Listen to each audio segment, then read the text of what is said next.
And my thoughts on it are simply this.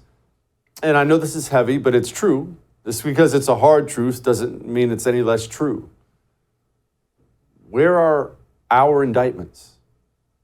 Donald Trump was impeached twice for nothing and now indicted 4 times. So far, Republicans, no impeachments, no indictments. Not one Republican DA across the country has indicted a prominent Democrat.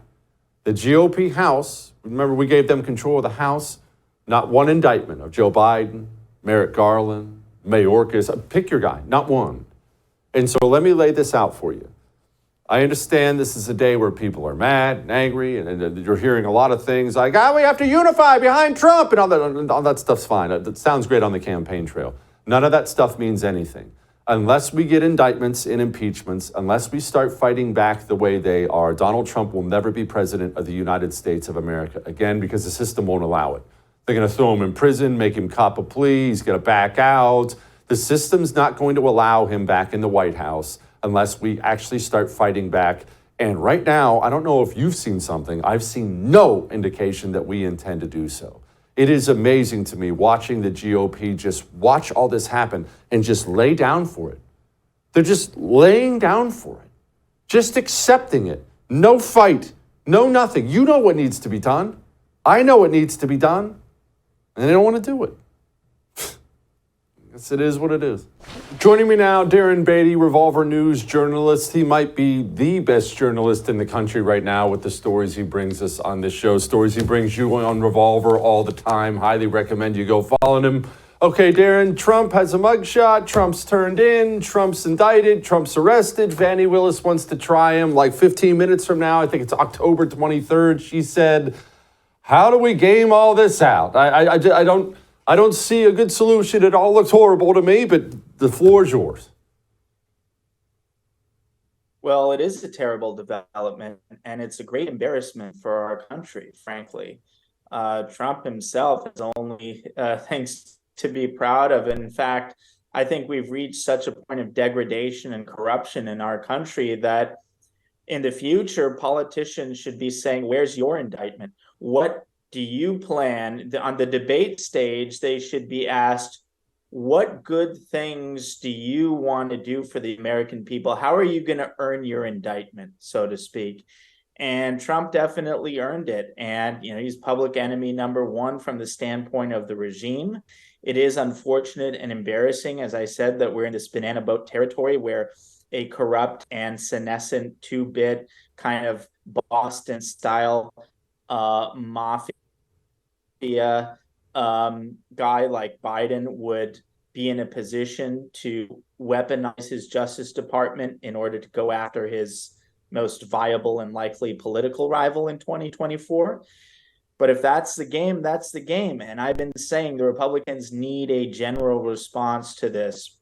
If we don't have any answer to the lawfare from the left, we're done. We need a robust tit-for-tat system, and we need to operationalize all Republican DAs across the country to say, okay, you indict us, we indict you, if that's how you want to play it. That should be close to a number one priority in terms of allocation of resources on the Republican side.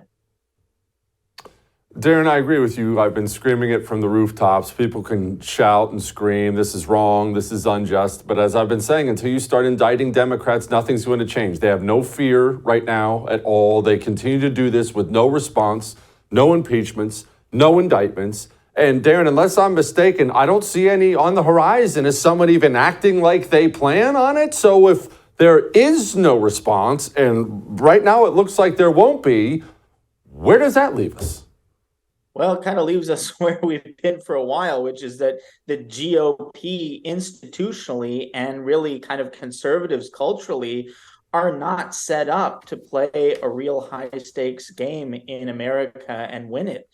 And the fact that Trump kind of stood outside of that and actually did kind of play that high stakes game is precisely why the system is going after him in such an unprecedented fashion, to get a nightmare vision of what politics will look like after Trump, and even if Trump wins, there will be a time after Trump.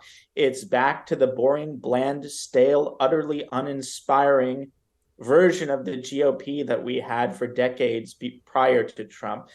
And I think that more than anything, the debate last night, more than anything, should underscore and help us understand why the regime is so desperate to get rid of Trump. He changed politics, and they want to put that toothpaste back in the bottle.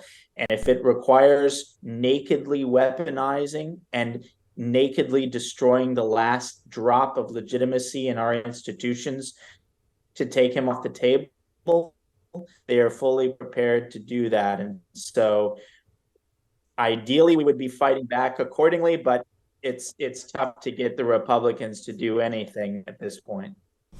You want to watch our special on George Washington? It's freaking awesome.